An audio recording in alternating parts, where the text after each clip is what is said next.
I really love the straightforward scoring in this entry. Really, really cool. Great achievement, Jack.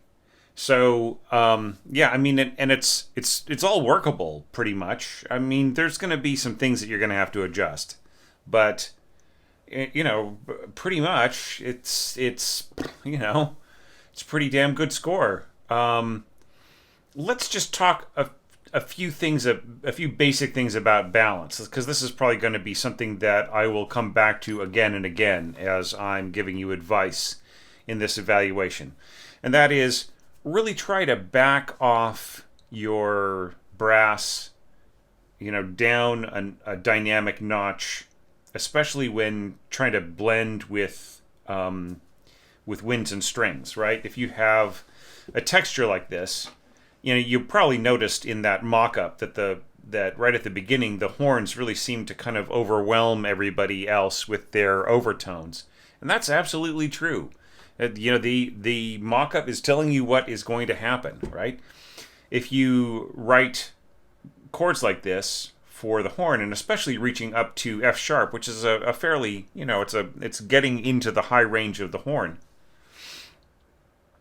then those, you know, those notes are going to be extremely pungent, and they're going to stand out of the texture. If everybody else is playing piano, then the horns are going to sound louder, and they're going to spoil the effect, right? They're going to spoil the balance.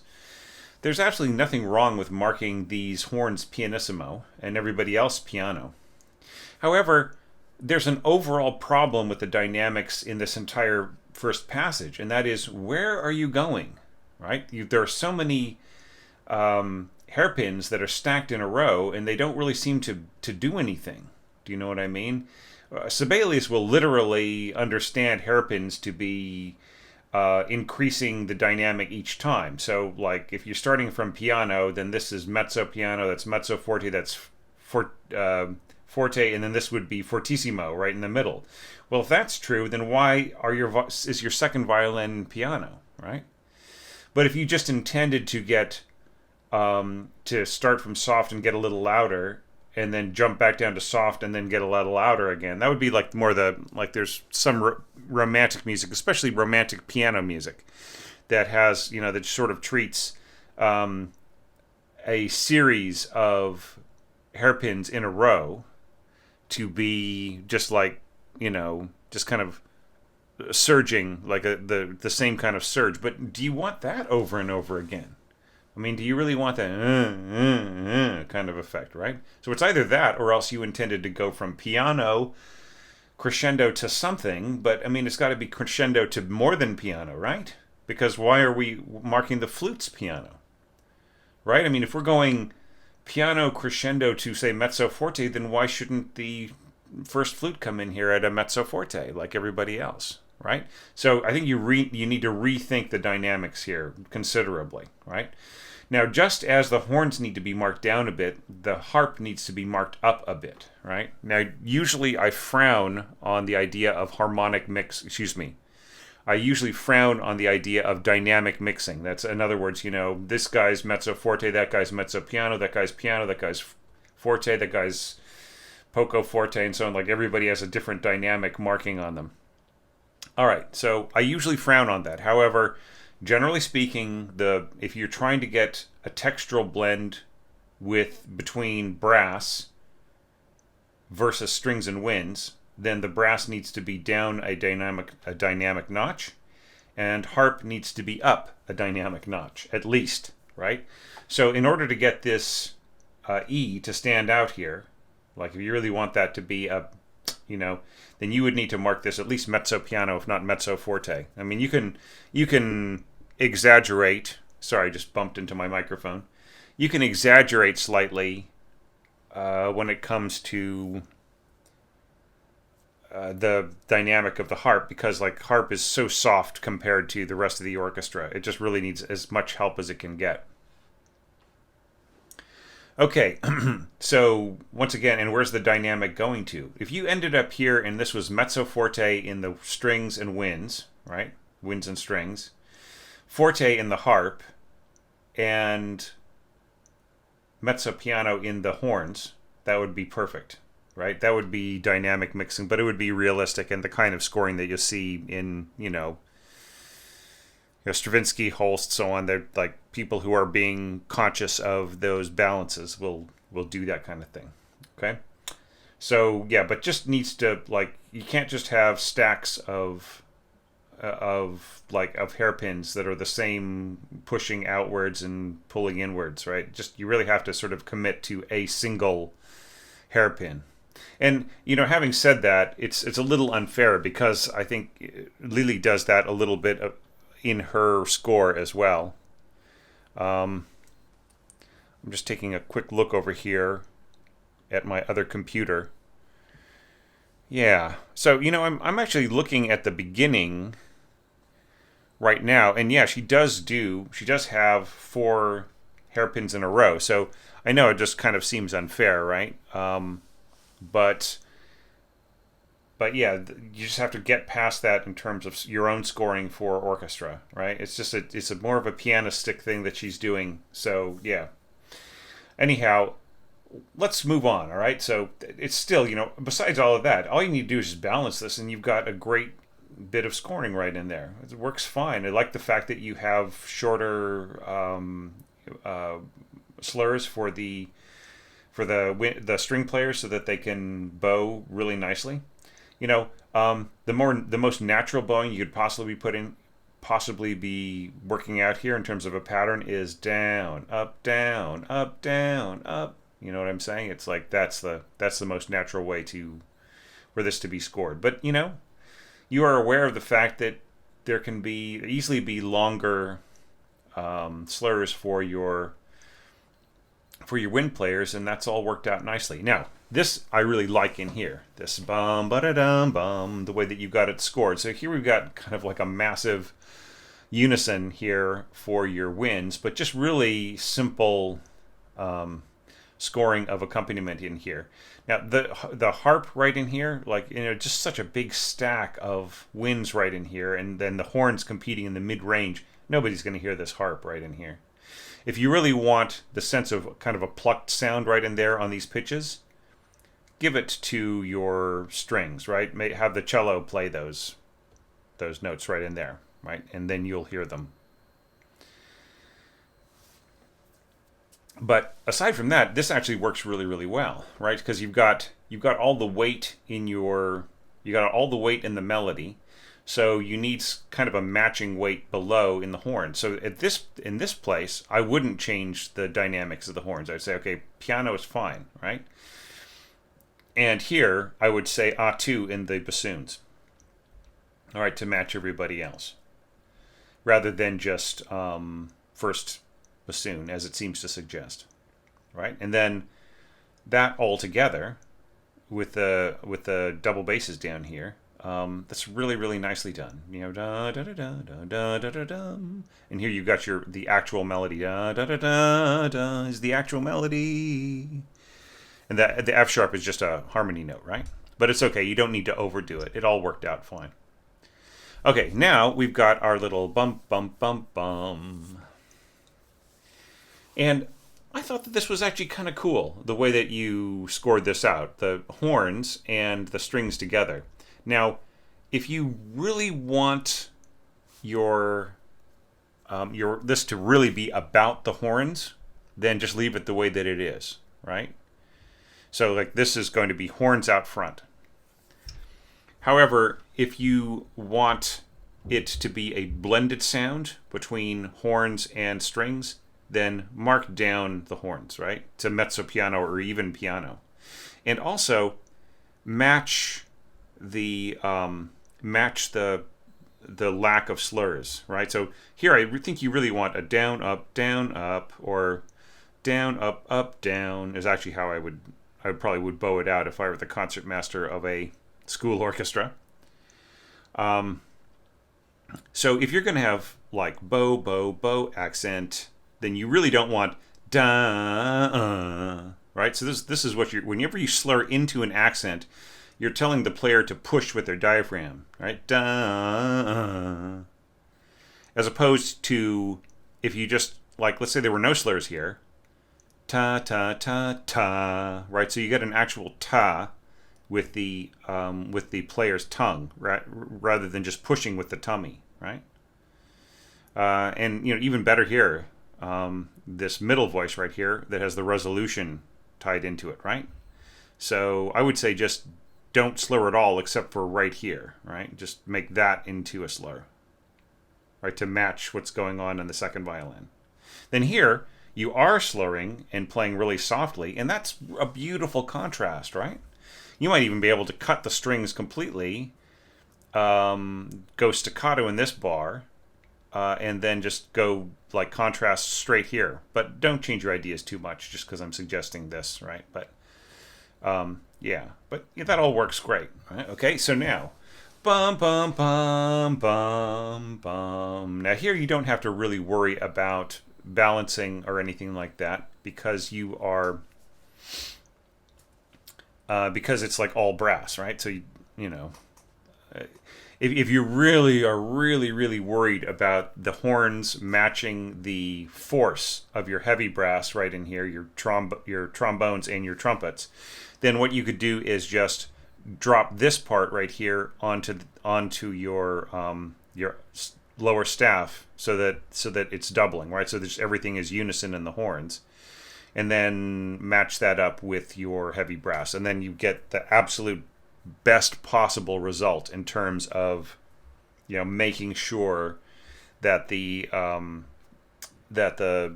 horn line doesn't disappear, right? Of course, this is this really is kind of like a middle line right in here, right? This isn't the F sharp at the top, right? It's just kind of a middle voice right in there. Like the real melody is being played here by bass trombone, and then an octave higher, the first trombone, and then an octave higher, the first trumpet, right? Transposing down a whole step. Well, if that is the case, then I would say definitely double these horns. So just do that by having the same part on both staves, right? So that means that the first and third are playing the top line, and the second and fourth are playing the bottom line. And then you get a much better blend right here at the end as well, even with the horns doubling. You just get a much smoother sound. However, you have complicated matters by adding some strings right in here, soft as they are. So I would say da da da da soft, and you could go. I mean, this sort of will merge and blend in everything else what you've got here in the violas and going, but like it really should be louder, like mezzo piano in your strings, I would say, in order to make it blend with what's going on in the brass here. Now,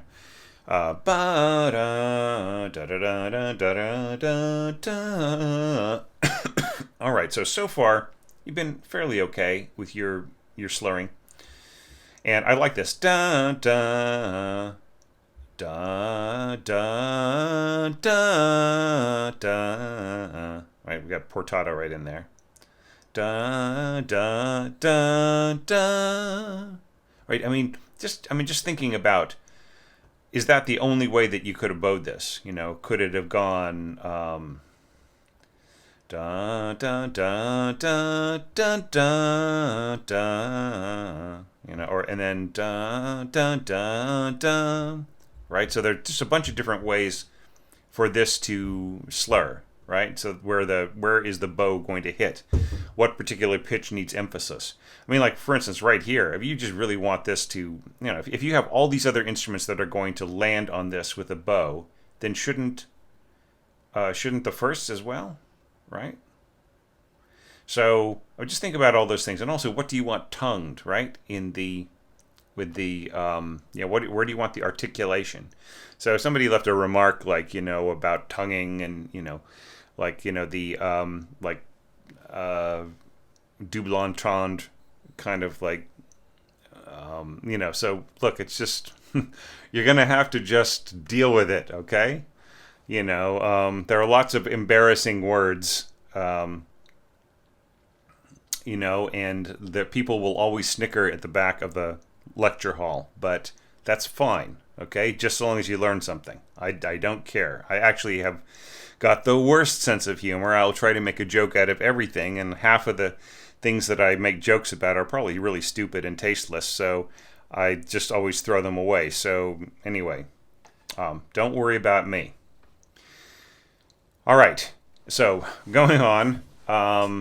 This is, there's really nothing wrong with the scoring here, but I just really want you to think about like slurring right in there. Okay. It's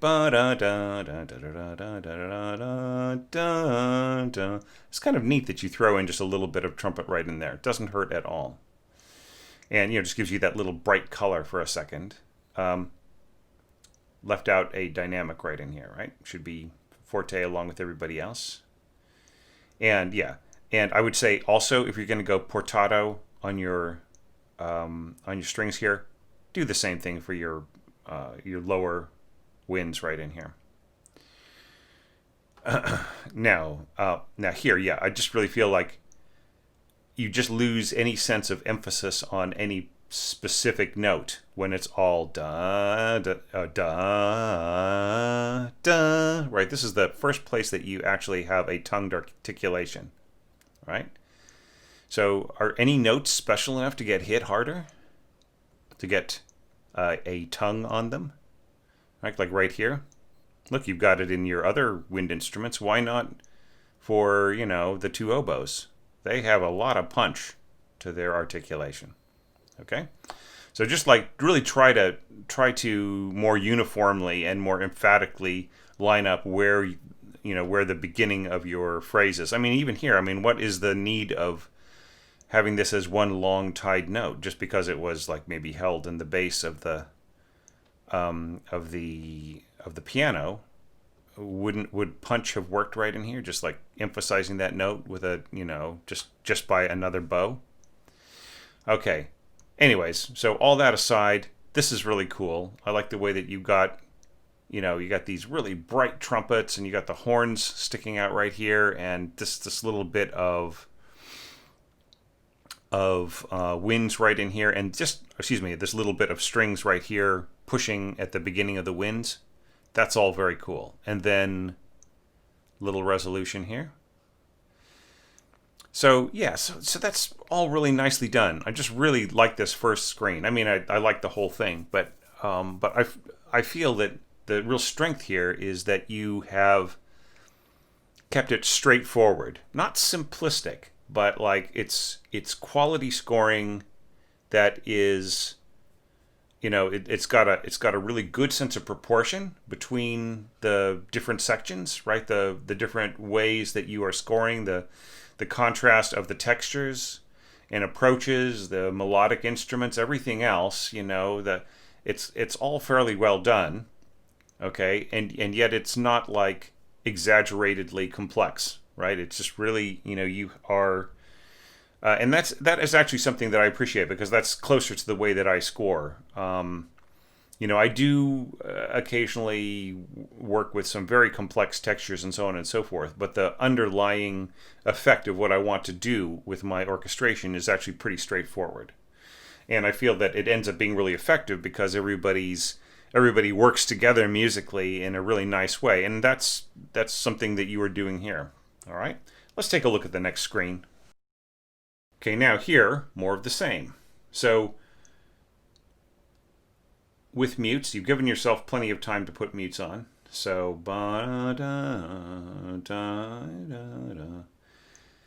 yeah, and once again, like, I think it's just really stronger to go da da da da da, right? Down, up, down, up, down, up. You know what I mean? It's just much more natural than going da da da. All right. This is all lovely. Your arpeggios. Yeah, I wonder if you need as many, right? Just out of curiosity, make a copy of your original draft and experiment with a few things, like with the horn being a notch lower in some of these textures, and there are going to be more that I suggest in a minute. And also, like, like, what if you had harp rolling, like just basically tying across, right? Or what if the harp like played every other bar? Don't worry about ties. What if the harp just played every other bar? Just like, or maybe cut out sooner, right? Just thinking in terms of overall proportion, right? Like, how much do you really need of any particular thing that is going on? So this is fine for your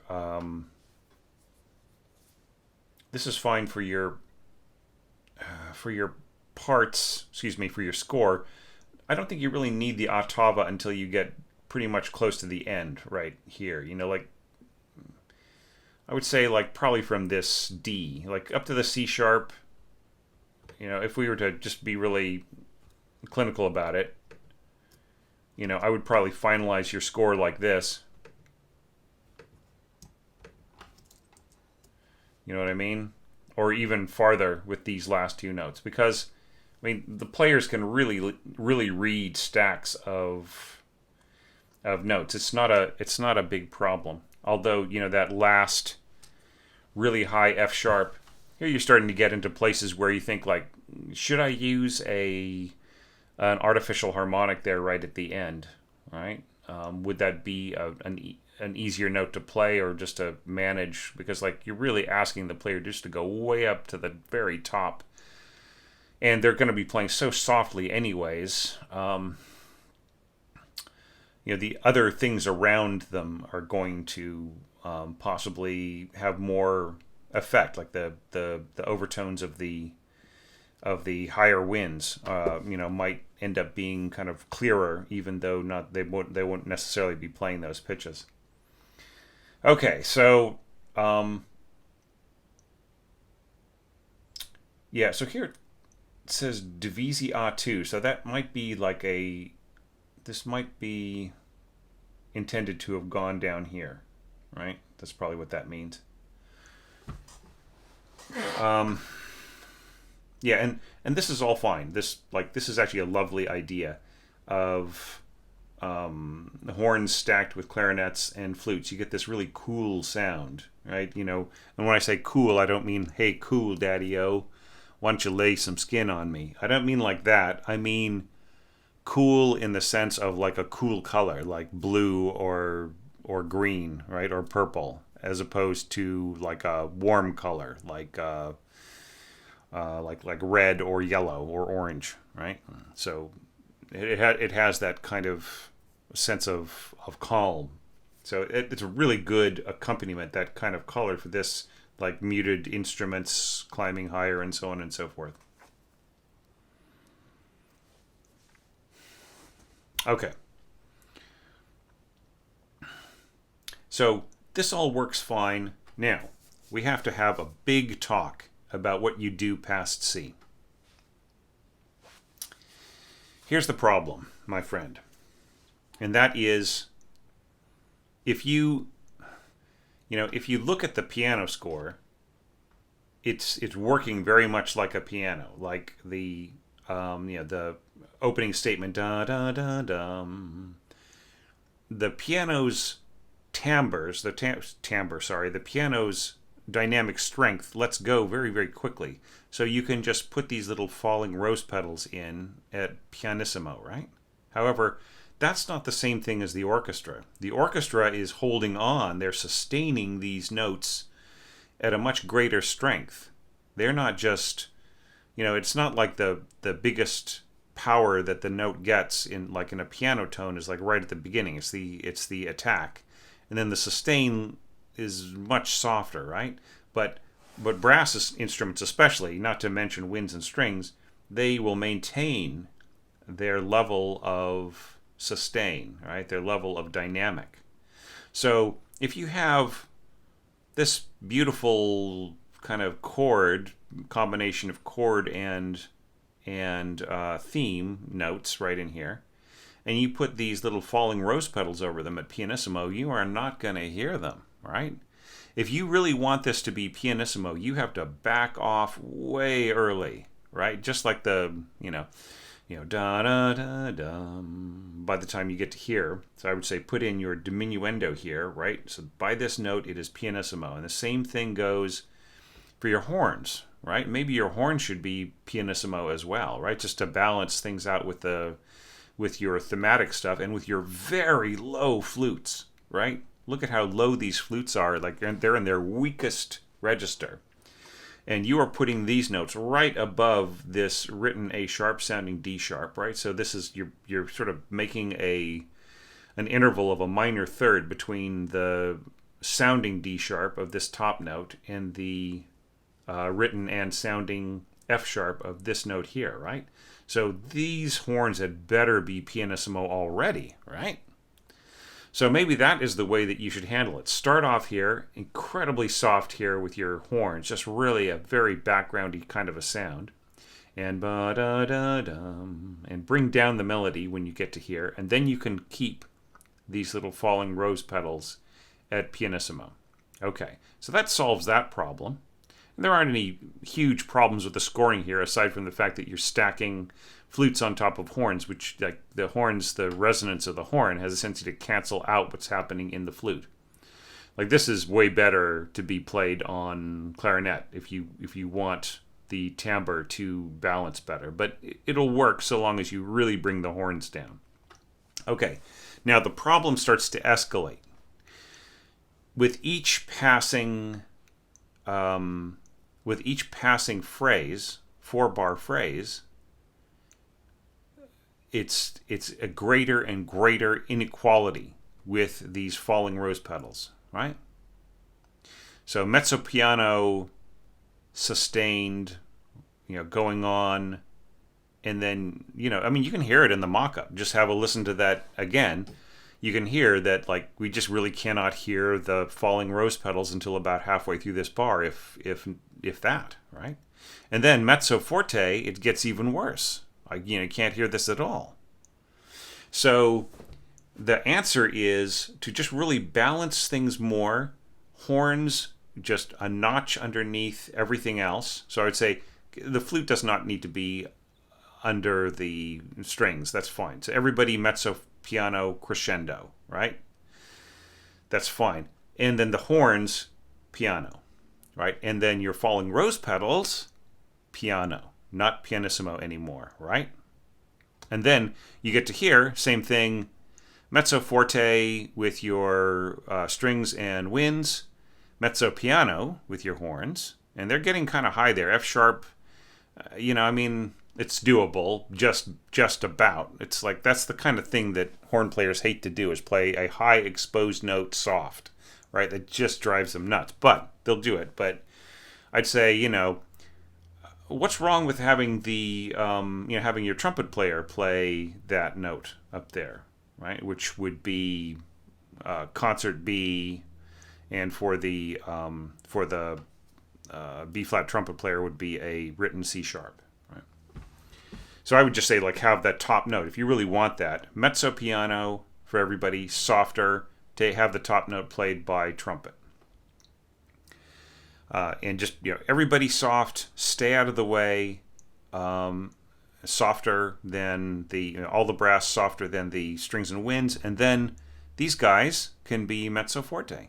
Just keep your rose petals from being just smashed by the accompanying textural things. Now, one last thing I'm going to say before I turn the page here is, this contrabassoon just feels a little rough, okay? Probably the best way to deal with this is to have a hairpin, right? So it's just basically like piano and then hairpin, so that that kind of rough sound blends itself out, right? And then just do that every single time. Piano, diminuendo, hairpin. And then to disguise the sound of the contrabassoon kind of coarsely braying down there, start together and be the same dynamic each time, right? So piano, piano, double bass. and then mezzo piano, right, to match everything, and mezzo piano bass, and so on. And just like, and that way you will avoid having that kind of a sound, right, of the contrabassoon. The thing about this, the thing that is the least realistic is expecting that this harp is going to last that long. I would say just 2 bars and then rest. Because nobody's really going to, like, once you get to like the fourth beat, or the second beat of this bar, I should say, you're not going to really hear anything from the harp at all if you do in the first place, right? And the harp should be the same dynamic or louder than everybody else, right? So mezzo piano, mezzo forte, forte, if you really want it to blend with everything that's going on this page. Then finally, we have, we're going into our last phrase here. Sorry, shouldn't say finally, that's here. And really high string scoring. I feel that this scoring does not need an ottava over it, if you know what I mean. You just look at this. That's totally readable by any community level semi-pro violinist should be able to read that top line, and especially like considering that you've got octaves when the interval between the notes is obviously an octave, then of course, just like any pianist, you read where your thumb goes, right? So the violinist would just be reading what the lower player is reading and playing an octave higher, right? If they are in any way confused about like counting the ledger lines there. Okay, and then kind of continuing on here, harp.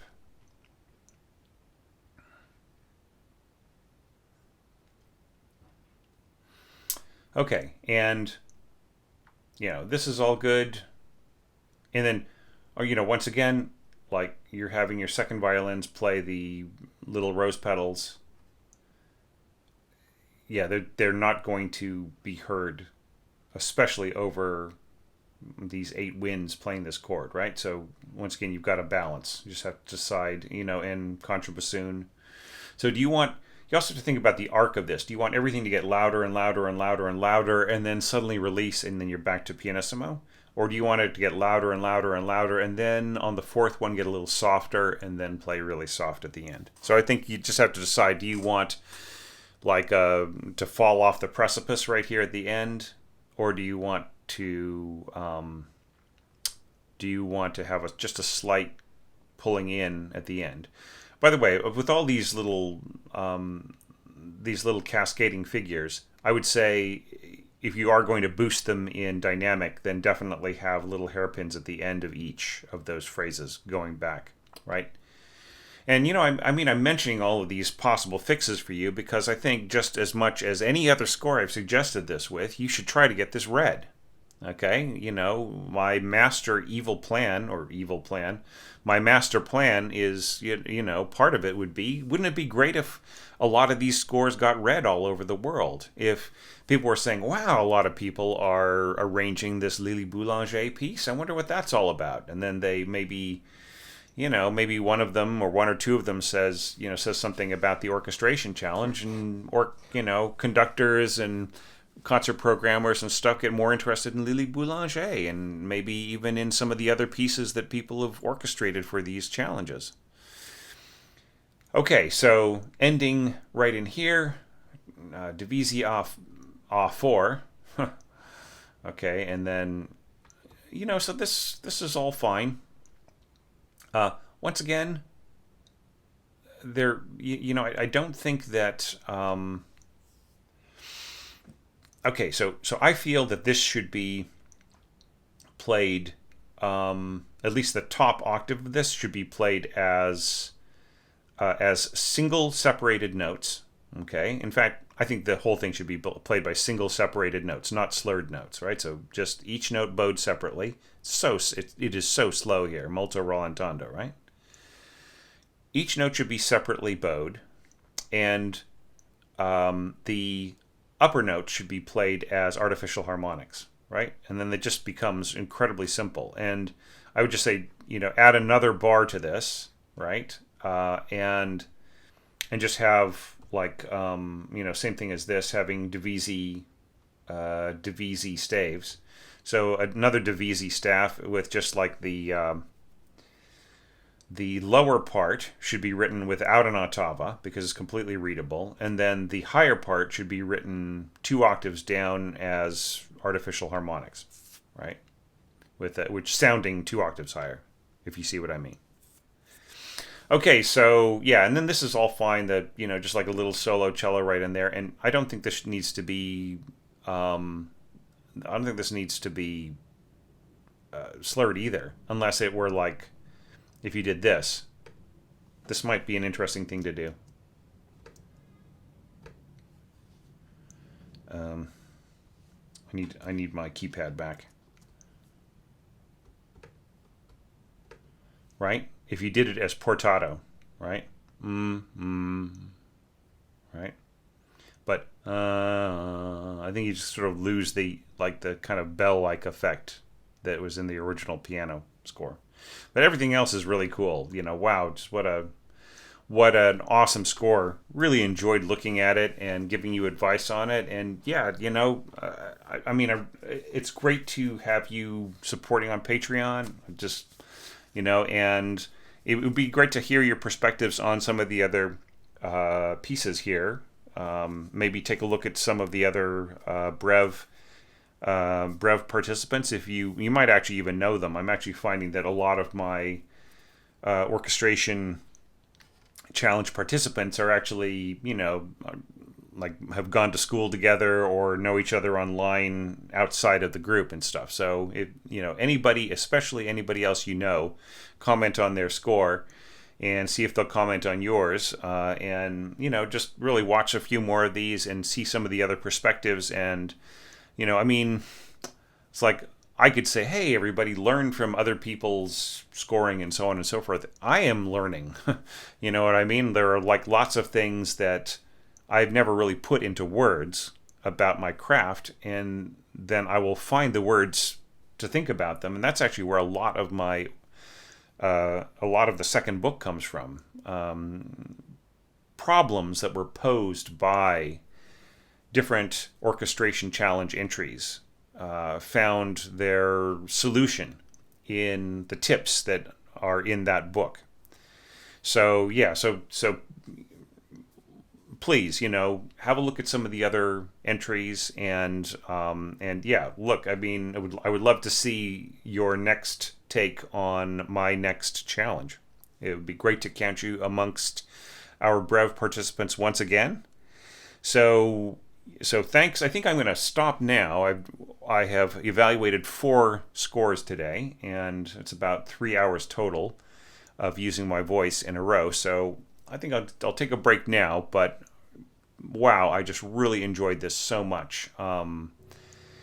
I just feel so, I mean, it's a huge job, but I just really feel blessed by all of the great ideas that I'm seeing, one after another. Every one, can be incredibly different. I mean, I've rarely seen 2 scores that really resembled each other, minutely. So thanks, and I will see everybody tomorrow with more evaluations for the Brev level.